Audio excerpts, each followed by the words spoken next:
Hello, welcome to Legal Action. My name is David Siegel. Thanks for joining us today.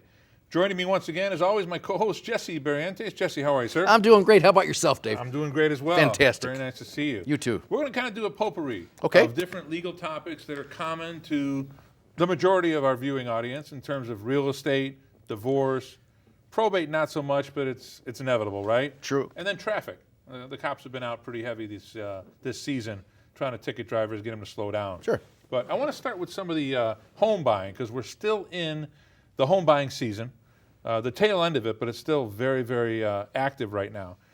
When do you feel is the right time to engage in a realtor if you're thinking of selling the house? What's your walk-up time that you need?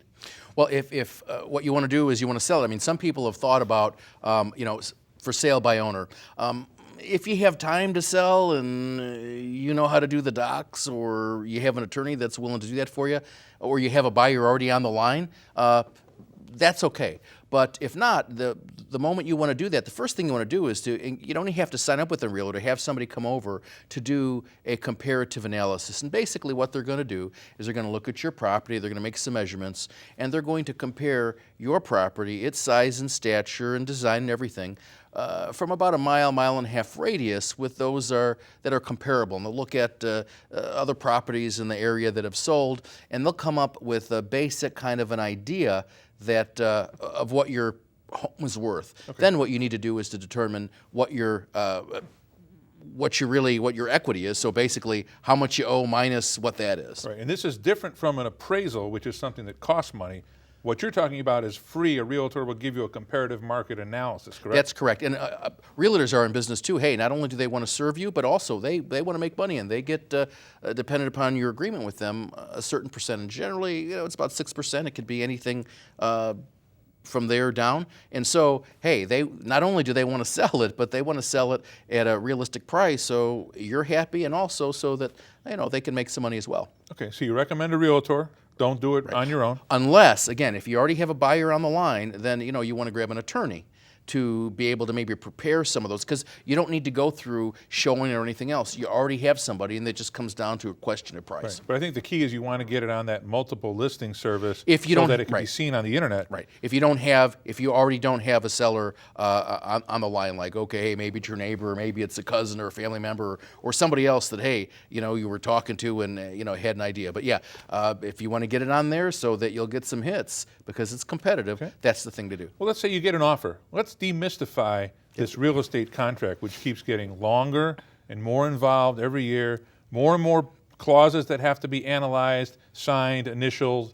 Can you talk about that a little bit? Because it's really changed since we became licensed. Yeah, it has, and they have the residential realtors board contract, and it's different in different places.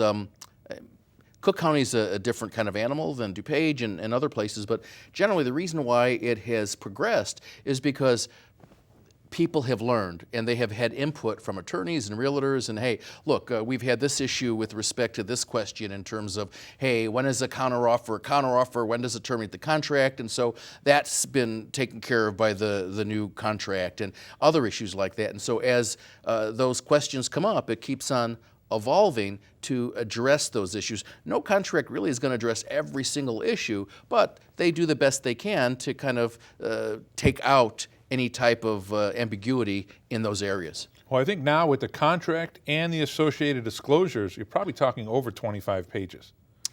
It's a lot, and it's little type, and they're also the contract is also numbered too, so you know exactly which what line is, but it's a paragraph and number as well. Let's talk about the most important thing about a contract, the thing that cannot really be changed by the attorneys after the fact. Well, that's going to be the purchase price. Basically, your contract is like anything else, just like you would think. It has the description of the property, the buyers, the sellers. It has possibly, well, it's supposed to have the permanent index number. A lot of times it doesn't. That's not important. The size, again, that's not important. You can get that from the survey and all kinds of things like that. It's going to have all the things that are included or specifically excluded. And by that I mean, and I know it sounds kind of silly for some people, but hey, is the air conditioning coming? Is all the vegetation and the lights and the fixtures and the sump pump and the refrigerator and the freezer coming? Is the Window treatments. The window treatments coming, all of those other Built-in things. cabinets. All those things, and it's on there.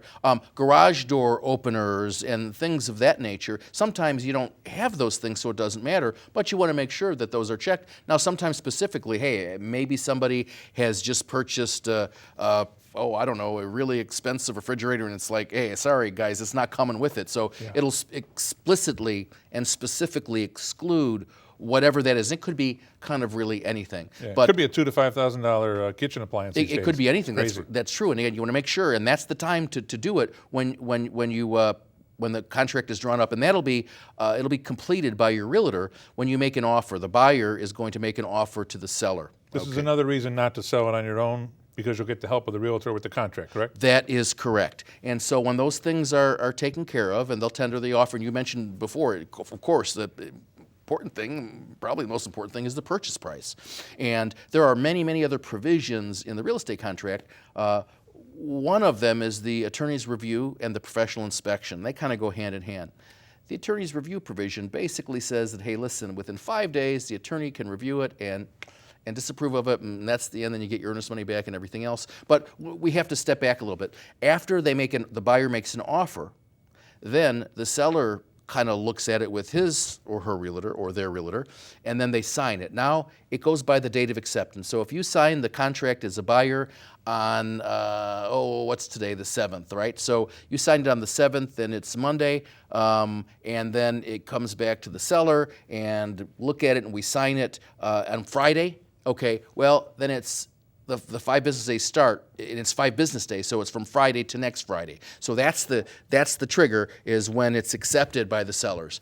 And so the attorney's going to review it. You're going to have your inspection. They're going to look at some things. They can't really do a thorough inspection. They can't rip out the drywall to see if there's mold behind there. But we'll talk about in a little bit. I'm sure you're going to ask me about disclosures. And sometimes they can't test some of the items, like the air conditioner in the middle of the winter, or and that's vice versa. true. That's exactly right. And so those are things you need to be very, very aware of. And so basically, under the professional inspections provision, once you get your report, if there's something wrong, and basically everything, if it's functioning for the purpose for which it was intended, like your furnace or air conditioner, regardless of age, if it's functioning for the purpose for which it's intended, you can't say, hey, I want a new air conditioner. This is, 15 years old. Well, Right. sorry, you can But you ask. can still back out of the deal if you Right. feel the appliances and everything are not up to your expectations. Or Correct. if you feel they could go in the next several years and you don't want to deal with that, you can then look to another property. You But could. Usually when you see it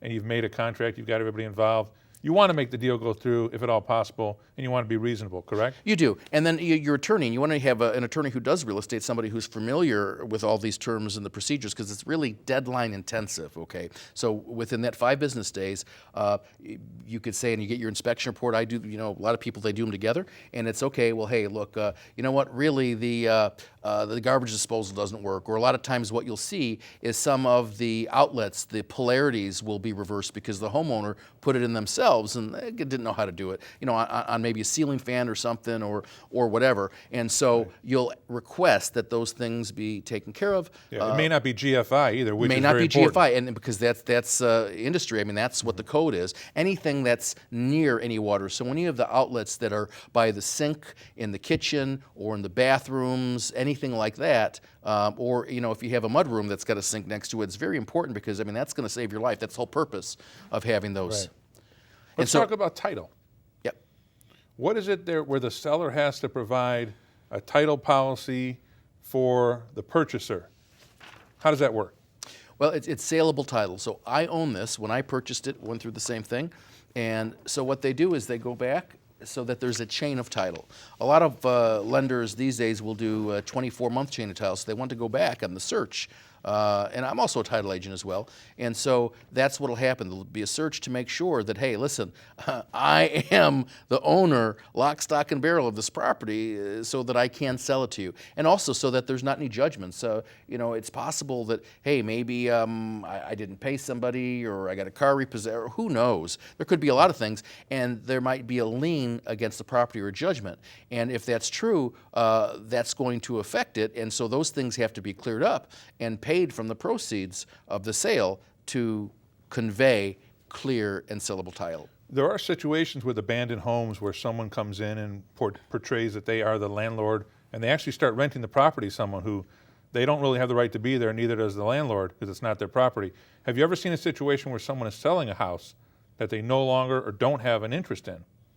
That I haven't seen. What I've seen is people with powers of attorneys, and so the title company really, really, really, really wants the person who owns the property to sign it. Now, you might have situations where maybe an aunt and an uncle or grandma is in a home and they're maybe not lucid, and you have a guardian or a power of attorney that designates you. So basically, a power of attorney allows you to do everything that the person could do if they were doing it themselves. A lot of times you'll see that connected with the guardianship. So a person is the actual legal guardian through court order of that person, and you can dispose of those things, but you have to be accountable to the court in terms of those things that you do. So I have seen the title companies, they really prefer to have somebody sign off on it. Now, as a matter of convenience, it happens sometime, and what I mean by that is the deed, not the residual documents that go with it, but the deed that's actually conveying it. That's what they're kind of sticky about. But of course, it happens in the situations I've talked about. A lot of times, power of attorneys happen when, hey, my clients aren't going to be here at the closing, and they're the sellers. We can have everything taken care of. I can have them pre-sign off on the title and all of the documents, but still there are some documents that are going to change at the closing table. Yeah. And so they give me a limited power of attorney to do whatever I need to do in order to make the transaction go through and to sign their name, and that's just fine. Okay. Let's talk about the settlement procedure.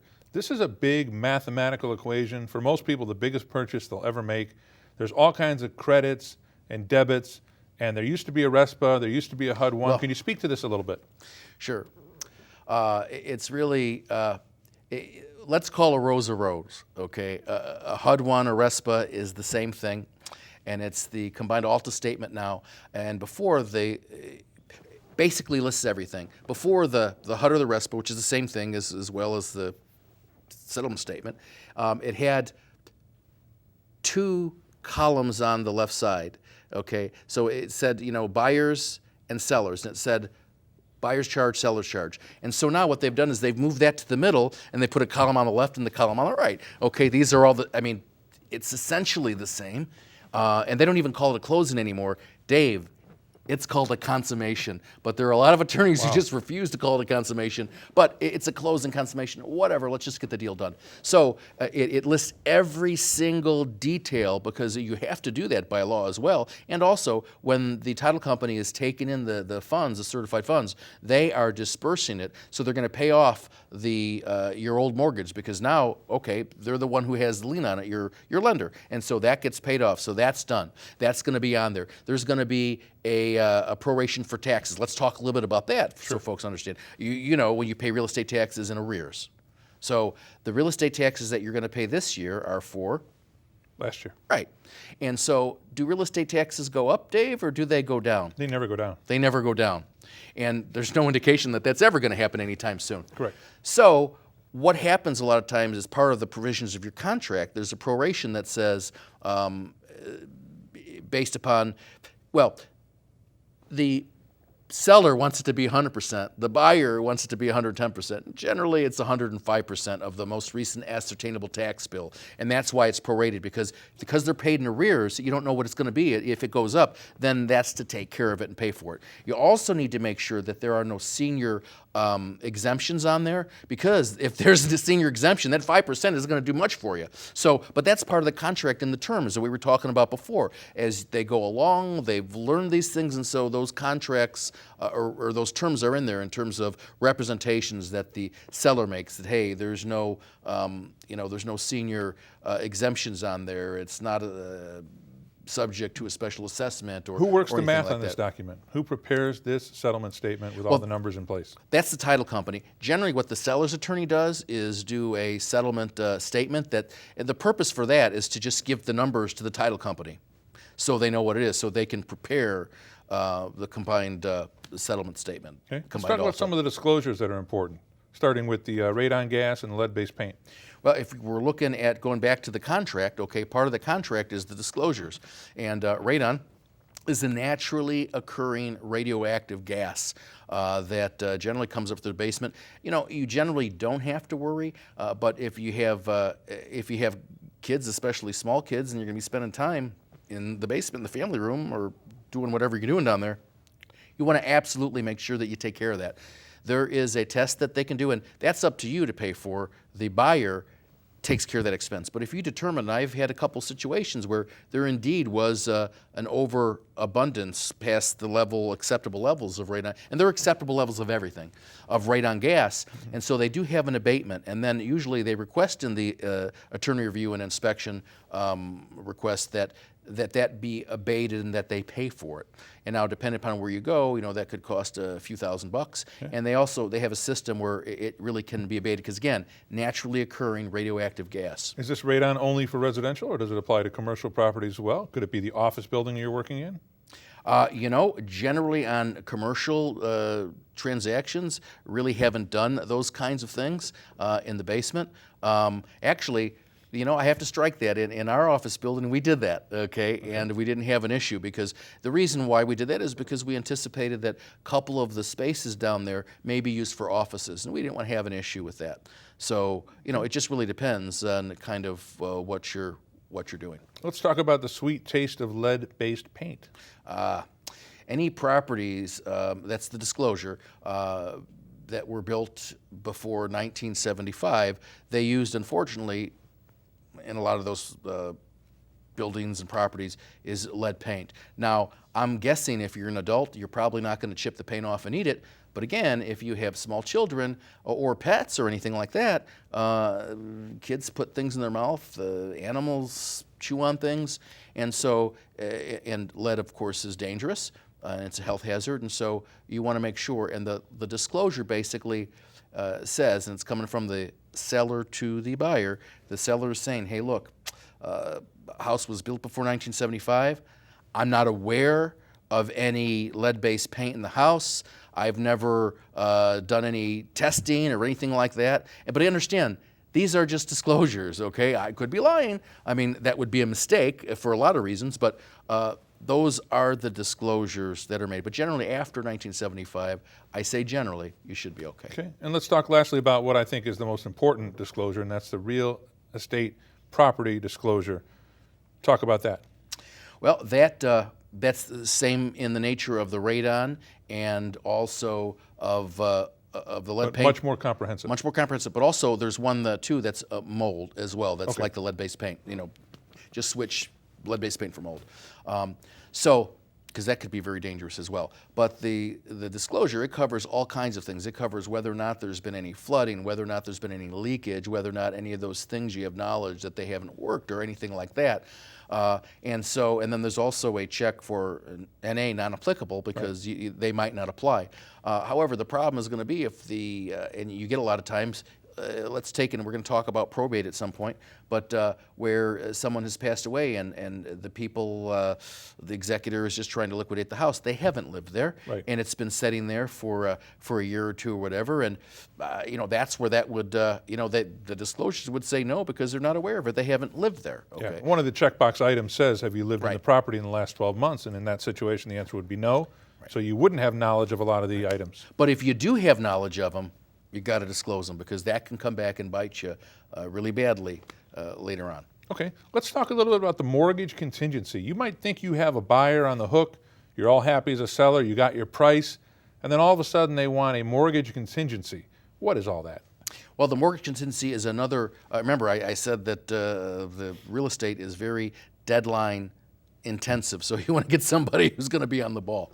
So the mortgage contingency basically says that, hey, look, within a certain amount of time, I'm going to provide proof that I'm going to be able to have a mortgage. Now, that's obviously contingent upon you and your lender, but you're also part of the provision that there says within, I think it's within 10 days or whatever, that you're going to apply and all this other stuff, and that you're also going to do a letter of intent to do that within a certain amount of time. And a lot of people just kind of ignore those things, but hey, I'm a stickler. Hey, if that's the deadline and that's what it says and that's what we're going to do, because I've been on the other side of that where somebody hasn't provided and it's like, sorry, that's what the contract says. you wrote it, this is what I have, and so we're going to follow it because that's what it is. And then so a lot of times what happens is the mortgage contingency date will get extended by agreement, but you have to send an extension request before that date gets expired. So you could do it on the same date, and basically you'll say, hey, look, the buyer hasn't yet obtained an unconditional mortgage commitment, and you're requesting X amount of time. But realistically, in the background, the parties will know what's going on with that. Like, for example, maybe the title company hasn't produced the 24-month chain of title yet, or maybe there's a couple documents that they're waiting on from the buyer to be produced in order to complete whatever it is. Or maybe there's somebody that, hey, look, it has the same name that has a judgment, or a similar name to you that has a judgment that they need to explore and do their due diligence on. Now, the fact there's a mortgage contingency period, that might affect the seller's willingness to accept an offer, correct? Because if they're getting an offer from someone else where there is no mortgage contingency,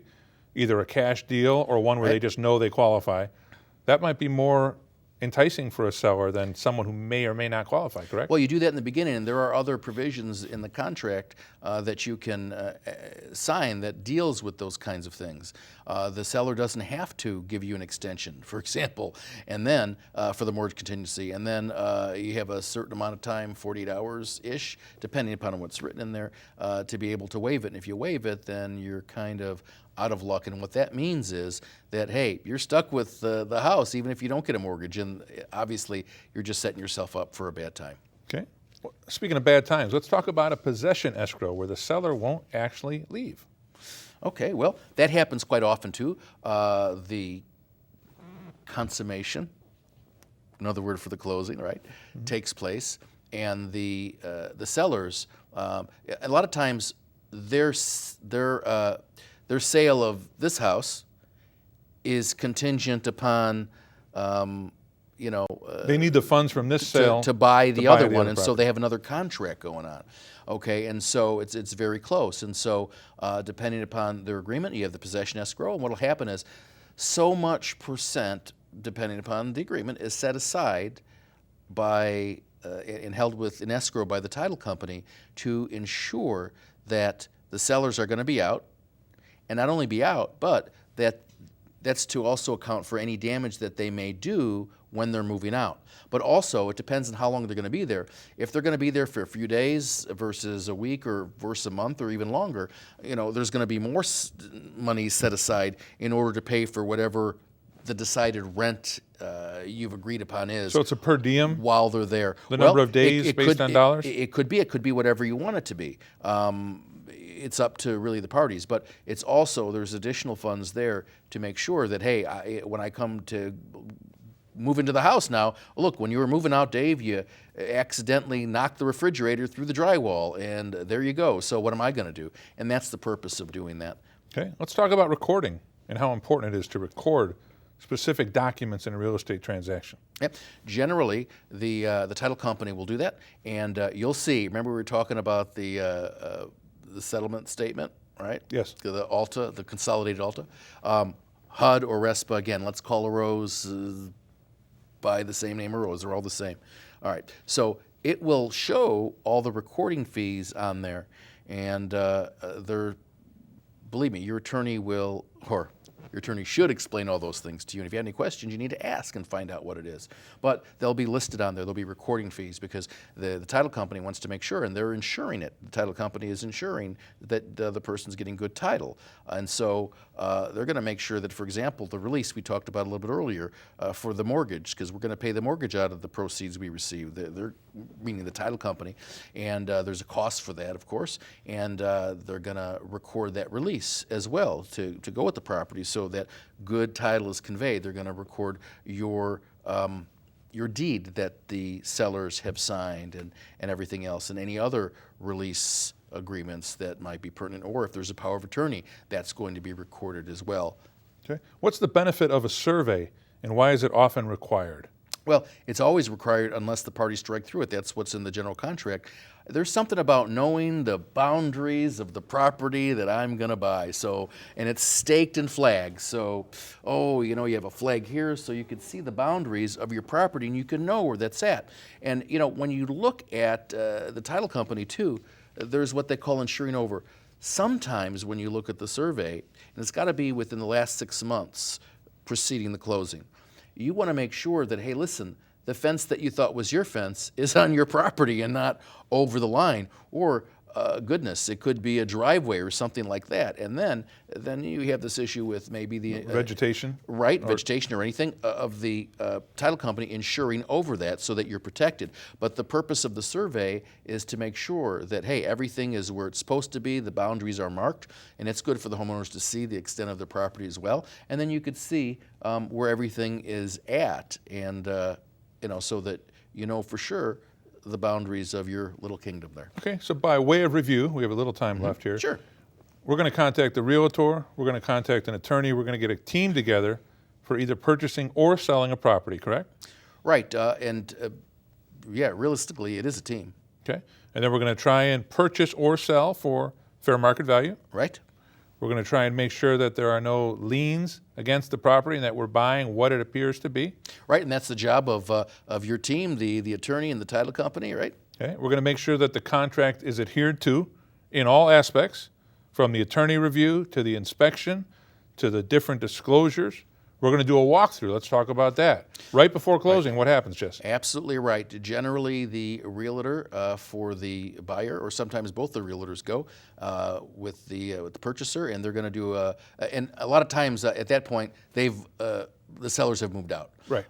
And so they're going to look at it, and they're going to make sure again that you didn't push the refrigerator by accident through the wall. You're going to make sure you didn't take what you shouldn't have taken. That too. And that everything in the contract that says will be there is there. Right. There's been situations where we've had the refrigerator is there, sure enough, but it's not the same refrigerator.